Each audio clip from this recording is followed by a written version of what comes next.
பாமக நிறுவனர் டாக்டர் ராமதாஸ் புது கட்சி தொடங்க போறதா ஒரு செய்தி வந்திருக்கு. பாமக நிறுவனர்னு சொல்ற, அப்புறம் புது கட்சி தொடங்குறாருன்னு சொல்றியே அப்படின்னு கேள்வி கேட்குறீங்களா? கடந்த டிசம்பர் மாதம் பாமகவில் தந்தைக்கும் மகனுக்கும் இடையே ஏற்பட்ட அந்த கருத்து வேறுபாடு அப்படிங்கிறது ஒரு கட்டத்தில் அன்புமணியை கட்சியை விட்டு நீக்குவதாக ராமதாஸ் அறிவித்தார். அது மட்டும் இல்லாமல் தன்னுடைய மகளை கட்சியினுடைய செயல் தலைவராக நியமிப்பதாகவும் சொல்லியிருந்தார். இன்னொரு பக்கம் அன்புமணி ராமதாஸ் தரப்புல எலெக்ஷன் கமிஷன்லேருந்து அவங்களுக்கு வந்த லெட்டரை செய்தியாளர்கள் முன்னாடி காமிச்சு, கட்சி அன்புமணி ராமதாஸ் கையில் தான் இருக்குது, மாம்பழம் சின்னம் அன்புமணிக்கு தான் கொடுக்கப்பட்டிருக்கு, கட்சியினுடைய தலைமை அலுவலகம் உள்ளிட்ட எல்லாமே அன்புமணியிடம் தான் இருக்கிறது, அதனால் இதில் இன்னொரு ஃபேக்ஷனோ இல்லை வேறு யாராவது வராங்க அப்படின்ற கருத்துக்கே இடம் இல்லை, எங்கள் கட்சியினுடைய நிறுவனர் எப்போவுமே ராமதாஸ் தான் அப்படின்னு அன்புமணி தரப்பில் சொல்லியிருந்தாங்க. இருந்தாலும் ராமதாஸ் தொடர்ந்து தன்னுடைய அரசியல் செயல்பாடுகளை முன்னெடுத்துக்கிட்டே தான் இருக்கார். அதில் எலெக்ஷன் கமிஷனுக்கு அவர் ஒரு லெட்டர் எழுதியிருந்தார். அந்த லெட்டரில் பாமகவின் நிறுவனராக தான் தேர்ந்தெடுக்கப்பட்டிருப்பதாகவும் அன்புமணி கட்சியை விட்டு நீக்கப்பட்டிருப்பதாகவும் எலெக்ஷன் கமிஷனுக்கு தகவல் கொடுத்திருந்தாங்க. ஆனால் அதற்கான ரிப்ளை இன்னும் எலெக்ஷன் கமிஷன்லேருந்து வரலை. அதே நேரத்தில் தேர்தலுக்கு இன்னும் 4-5 மாதம் தான் இருக்குது. ஒரு பக்கம் ராமதாஸ் தரப்பில் 2 சட்டமன்ற உறுப்பினர்கள் இருக்காங்க, அன்புமணி வசம் 3 சட்டமன்ற உறுப்பினர்கள் இருக்காங்க.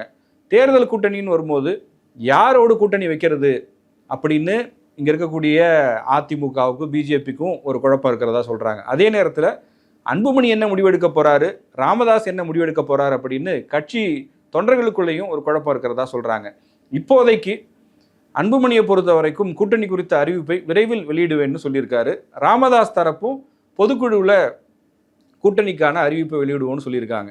இதற்கிடையில தான் ராமதாஸ் என்ன பண்றாருன்னா, கடந்த சில தினங்களுக்கு முன்னாடி தைலாபுரம் தோட்டத்தில் அவருடைய முக்கியமான நிர்வாகிகளோட ஆலோசனை நடத்தியிருக்கார். அந்த ஆலோசனையில் எலெக்ஷன் கமிஷனில் ஒரு பக்கம் நம்ம மனு கொடுத்துருக்கோம், அந்த மனுவின் மீது எலெக்ஷன் கமிஷன் என்ன நடவடிக்கை எடுக்க போகுது அப்படிங்கிறது தெரியல. அதுக்காக வெயிட் பண்ணிட்டு இல்லாமல் ஒரு கட்சியை உருவாக்கி முறையாக நம்ம தேர்தல் ஆணையத்தில் பதிவு செய்து எலெக்ஷனுக்கு வேலைகளை தொடங்கணும் அப்படிங்கிற ஒரு திட்டத்தோடு இருப்பதாக சொல்கிறாங்க. இதற்கிடையில் தன்னுடைய மூத்த மகளான ஸ்ரீகாந்தியை கட்சியின் செயல் தலைவராக அறிவித்ததோடு மட்டும் இல்லாமல் ஸ்ரீகாந்தியின் மகனான தன்னுடைய பேரன் சுகந்தன் பரசுராமனை கட்சியினுடைய செயற்குழு உறுப்பினராகவும் ராமதாஸ் நியமிச்சிருக்கார். நியமித்ததோடு மட்டும் இல்லாமல் டிசம்பர் 12ஆம் தேதி அவர் தலைமையில் நடைபெறவிருக்கிற வன்னியர் உள் இடஒதுக்கீடு தொடர்பான போராட்டத்தை ஒருங்கிணைப்பதற்கான வேலையும் அவர்கிட்ட கொடுத்துருக்கார். இப்படி ராமதாஸ் தன்னுடைய தரப்பிலிருந்து அரசியல் நடவடிக்கைகளை தொடர்ந்து எடுத்துக்கிட்டே இருக்காரு. மறுபக்கம் பார்த்தீங்க அப்படின்னா அன்புமணி ராமதாஸ் மக்கள் உரிமை மீட்பு பயணம் அப்படிங்கிற ஒரு பயணத்தை 100 நாட்கள் நடத்தினார். அதை நடத்தி முடித்த கையோட திமுக அரசு கொண்டு வந்த முதலீடுகள் தொடர்பாக ஒரு கிரிட்டிசிசம், ஒரு புக் ஒன்று ரிலீஸ் பண்ணி அதில் கடுமையான குற்றச்சாட்டுகளை வச்சார். திமுக பெரிய அளவுக்கு முதலீடுகளையோ வேலை வாய்ப்புகளையோ கொண்டு வரலைன்னு சொல்லி குற்றம் சுமத்தி ஒரு ஆவணத்தை வெளியிட்டார். அதை இந்த மாதிரி அவர் அவரோட சைடில் இருந்து அரசியல் நகர்களையும் முன்னெடுத்துக்கிட்டே இருக்காரு. ஏடிஎம்கே அலையன்ஸுக்கு தான் பாமக போக போதா, அப்போ பாமக அங்கே போகுது அப்படின்னா அது அன்புமணி தலைமையிலா அல்லது ராமதாஸ் தலைமையிலா அப்படிங்கிற விவாதங்கள்லாம் வெளியில் இருக்கும்போது சில தகவல்கள் என்ன மாதிரி வருது அப்படின்னா, பாமக தேசிய ஜனநாயக கூட்டணிக்குள்ளே வர்றதை பொறுத்த வரைக்கும் பிஜேபி தான் அதை டீல் பண்ணுவாங்க, அதிமுக நேரடியாக அதை கையாள போவதில்லைன்னு சொல்கிறாங்க. எப்படின்னா, இதுவரைக்கும் பிஜேபிக்கு பீகார் எலெக்ஷன் தான் ரொம்ப முக்கியமான ஒரு டாஸ்காக இருந்தது. அவங்க எதிர்பார்த்த மாதிரியே அங்கே என்டிஏ மிகப்பெரிய வெற்றியை பெற்று ஆட்சி அமைத்து விட்டது. அடுத்ததாக தமிழ்நாடு, வெஸ்ட் பெங்கால் தான் அவங்களுடைய ஃபோக்கஸாக இருக்குது. இதற்கிடையில் டிசம்பர் 1ஆம் தேதி பார்லிமெண்ட்டோட வின்டர் செஷன் தொடங்குது. அந்த செஷன் அடுத்த ஒரு 2-3 வாரத்துக்கு போகும். டிசம்பர் 20 வாக்கில் தமிழ்நாடு குறித்த அடுத்த கட்ட நகர்வு என்ன அப்படிங்கிறத பிஜேபி பிளான் பண்ண போகிறாங்க. அந்த நேரத்தில் தான் மறுபடியும் ஒரு முயற்சியை பாஜக தரப்பிலிருந்து சிலர் செய்யவிருப்பதாக சொல்கிறாங்க. என்ன முயற்சி அப்படின்னா, ராமதாஸ், அன்புமணி இருவரையும் சமாதானப்படுத்தி ஒரே முகமாக ஒரே தலைமையோடு இந்த தேர்தலை அவங்க சந்திக்கணும், அவங்கள என்டிஏக்குள்ளே கொண்டு வரணுன்றது தான் பிஜேபியோட பிளான்னு சொல்கிறாங்க. இது இப்படி இருக்க ராமதாஸ் தரப்பில் என்ன மூவ் பண்ணுறாங்க, அவரை பொறுத்த வரைக்கும் கட்சி என்கிட்ட தான் இருக்குது அப்படின்னு ராமதாஸ் சொல்கிறார். அதில் மட்டும் இல்லாமல் தமிழ்நாடு சட்டமன்றத்தில் 5 எம்எல்ஏக்கள் பாமகவுக்கு இருக்காங்க. அதில் 2 பேர் நான் முன்னாடி சொன்ன மாதிரி ராமதாஸ் தரப்பில் இருக்காங்க, 3 பேர் அன்புமணி தரப்பில் இருக்காங்க. அன்புமணி தரப்புல இருந்து சபாநாயகருக்கு ஒரு கடிதம் கொடுத்துருந்தாங்க. அந்த கடிதத்தில் பாமகவினுடைய சட்டப்பேரவை குழு தலைவராக தருமபுரி எம்எல்ஏ வெங்கடேஸ்வரனை நியமிக்கணும்னு சொல்லியும் கொறடா உள்ளிட்ட மற்ற பொறுப்புகளையும் கூட அவங்க ஆல்டர் பண்ணி கொடுத்துருந்தாங்க.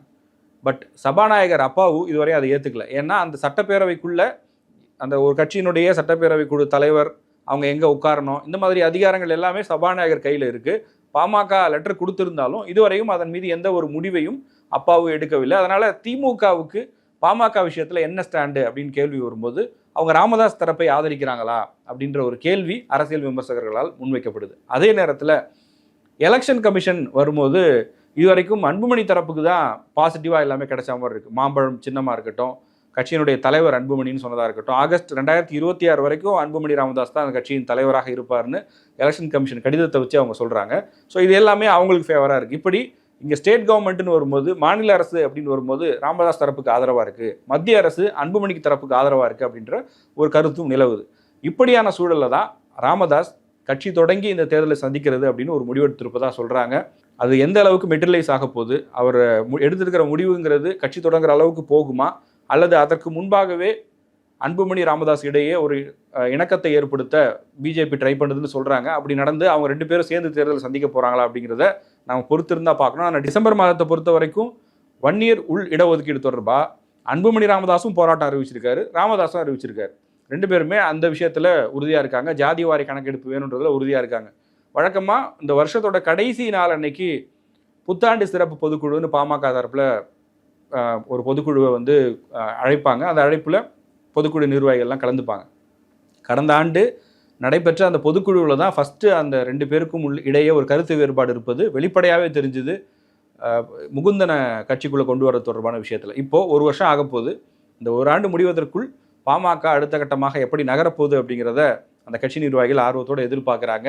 தேர்தல் வர்றதுனால கட்சி என்ன முடிவெடுக்குங்கிறதையும் அவங்க எதிர்பார்த்துட்டு இருக்காங்க. உங்களுடைய கருத்து என்ன? பாட்டாளி மக்கள் கட்சி ராமதாஸ் அன்புமணி இணைந்து ஒரே கட்சியாக பயணிக்க வாய்ப்பு இருக்கா, இல்லை ராமதாஸ் தனித்து பயணிப்பார், அன்புமணி தனித்து பயணிப்பார்னு நினைக்கிறீங்களா? கமெண்ட் செக்ஷனில் சொல்லுங்கள்.